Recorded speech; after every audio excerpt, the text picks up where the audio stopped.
ñi ngi ak Babacar Faye de ITV démb ñu amal match contre Pays-Bas Sénégal ñu dóor ko ñaari bal ci zéro Babacar nan nga jàngatee match démb bi. waaw bon match moom boo ko ñàkkee rek c'est clair que da ngay def mën nga wax ne da nga sànni benn carte même bu fekkee des na encore yeneen carte mais jàngat bu njëkk même si seetaanaatuma ko à tête reposée peut-être que première seetaan bi mën nga ci am une impression boo xam ne après xëy na boo ko seetaanaatee mu fausse mais ci li ma jàpp daal résister nañ pendant 70 minutes. Ak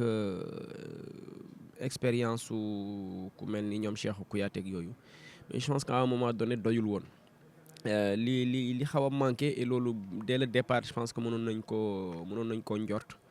mooy un peu qualité yi permettre ñu assurer yenn transition yi pour dem dans le dernier tiers bu Pays-Bas et puis ñu mën fa yàgg parce que loolu moo lay permettre également nga mën a créer yenn occasion yu bari. On a eu peut-être quelques occasions mais yoo xam ne yu ci bëri c'était mën nañu wax ne yenn yi c'était sur des exploits individuels yeneen yi également bu ñu jéemee construire ça prenait trop de temps pour yegg fële et ça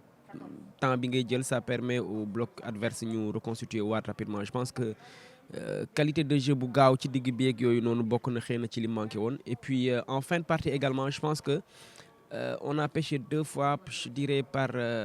bon, il y a eu peut-être des erreurs individuelles sur les 2 buts.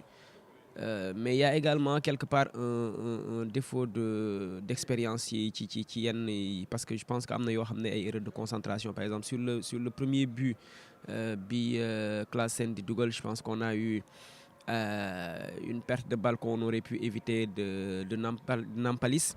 On a eu également un marquage assez pas trop serré de Pape Gueye ak Nicolas Jackson ci côté droit bi ils ont trop regardé kii di Frenkie de Jong et je pense que alors que c'est des joueurs en dehors de Nampalys les 2 autres là Pape Gueye ak Nicolas Jackson qui venaient d'arriver je pense qu'on ne peut pas parler de manque de fraîcheur au contraire ci ñoom lañ yaakaare woon fraîcheur mais je pense qu'ils ont manqué de concentration sans compter également Edouard Mendy sur les 2 buts qui n'a pas été trop truc et ça me fait penser que également sur les rentrées on n'a pas eu li ñu doon yaakaar parce que boo xoolee Pays-Bas par exemple ils ont fait rentrer Memphis Depay ils ont fait rentrer Classen c'est les 2 ñoom ñoo andi un peu le deuxième but et ils ont amené un peu cette fraîcheur ñoom bi ñu doon xaar ñun on a fait entrer de jeunes joueurs Bamba Dieng Nicolas Jackson Pape Gueye Ismaël Jacobs mais en dehors de Jacobs je pense que qui est venu moom rek directement bokk ci nekk dans le match mais je pense que les autres ils ont pris beaucoup de temps à dugg ci match bi du coup li ñu xawoon téye pendant 70 minutes ba bi Cheikhou di génn dafa désarticulé wu parce que ñeneen ñi ils sont venus avec beaucoup de sautes de concentration beaucoup de pour man benn manque d'expérience boo xam ne ça nous a été préjudiciable et ça me fait également penser au fait que suñu banc bari na joueurs yoo xam ne amuñu expérience bu dëgër ci yenn grande compétition yi soit parce qu'on ne les fait pas jouer beaucoup soit parce que ils sont très jeunes il me semble que manque d'expérience boobu ça nous a quand même un peu porté préjudice. La blessure également de Cheikhou Kouyaté nekk na handicap ci équipe bi te également ñu ngi dégg ne il sera forfait pour yeneen 2 prochains matchs yi est-ce que si c'est le cas du nekk benn handicap ci équipe bi et qui pour remplacer Cheikhou Kouyaté. waaw xam nga maa ngi wax sànq problème mu manque d'expérience Cheikhou Kouyaté il fait partie des joueurs les plus expérimentés de ce groupe je pense que moom ak Gana ñoo ci gën a yàgg actuellement puisque Sadio n'est pas là en plus. Donc c'est clair que quand tu le perds il représente beaucoup de choses beneen aspect bi également mooy sur ce match-là pendant temps bi mu nekk ci terrain il faisait partie des joueurs les plus actifs les plus dynamiques parce que également c'est un joueur qui sait se sublimer ci yenn match yi xam li muy laaj di ko ci jox même si moom ci boppam il a ses qualités et ses défauts mais c'est quelqu'un qui est conscient de ses défauts et puis il essaie un peu de combler tout ça par une grosse énergie Maintenant bu fi nekkatul parce que oui sa blessure man parce que comme fi ma toogee woon je pense que j'ai pu voir un peu la détresse sur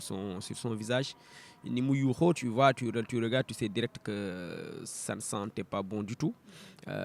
parce que surtout que c'est une blessure musculaire bi muy daanu ni mu téye tànk bi muy génn il était en larmes ak yooyu donc man ça m'étonnerait sax que du ma jaaxal plutôt que tournoi bi yem fi. Bon, on prie que nous revenir le plus tôt possible, mais bon, ça va être très compliqué de ce que je vois. On va attendre un peu les résultats yi nga xam ne moom le médecin bi di joxe, mais tel que ça se présente, je pense que ça ne sent pas bon. Dañ koy ñaanal rek mu jógaat le plus rapidement possible. Une finale à jouer contre le Qatar parce que un match bu am importance la bu ko Sénégal gagné au moins gars yi mën a espérer que dina génn. Ah non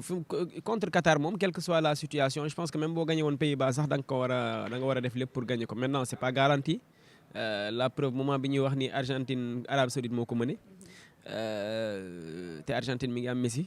ak ñoom Di Maria ak yooyu je pense que il faut que tout le monde revienne sur terre. On est champion d'Afrique mais là on est sur une autre compétition où tu vas découvrir yenn équipe yoo xam ne personne on ne les a jamais vu jouer. Après Qatar ci li ma gis ci seen premier match honnêtement j'ai vu une équipe très faible.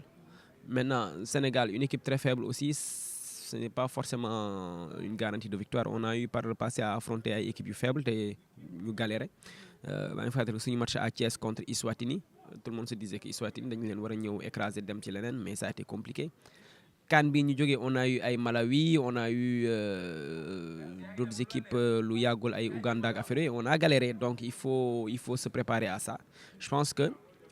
logiquement bu fekkee ne on ne perd pas la concentration on ne perd pas la sérénité war nañ mën a et puis on met également des joueurs yoo xam ne seen profil mën na leen may ñu jouer vers l'avant ñu jouer rapidement vers l'avant. Je pense que ci côté boobu noonu ñoom Pape Matar Sarr Pathé Ciss war nañu dugg wane seen bopp.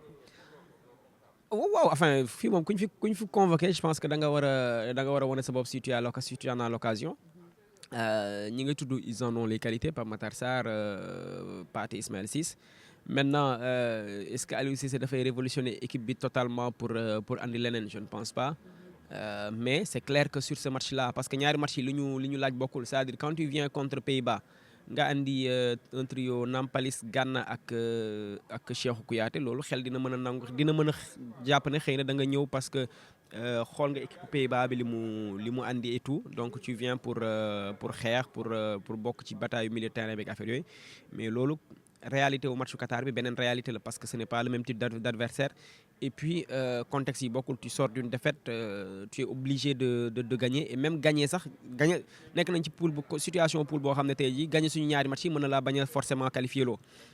aussi kon ci nombre de buts yi nga dugal. Tout sera important donc je pense que à ce moment-là il faudra moo tax sax d'ailleurs man le deuxième but qu'on a pris hier man moo ma gën a métti en réalité que défaite bi à un moment donné il faut savoir limiter la casse et je pense que ce deuxième but-là a été un but boo xam ne j'espère qu'on ne va pas le regretter parce que coupe du monde bi passé ay carton lañ moo ñu éliminé woon alors qu'on pouvait éviter là également donc je pense qu'il faudra tout faire pour ne pas avoir de regrets et loolu ça implique de faire mais vraiment le match de notre vie contre le Qatar pour que mu bañ a am regret et puis que sur le dernier match ñu espérer démarrer dans une situation beaucoup plus favorable mooy contre Équateur. Merci beaucoup.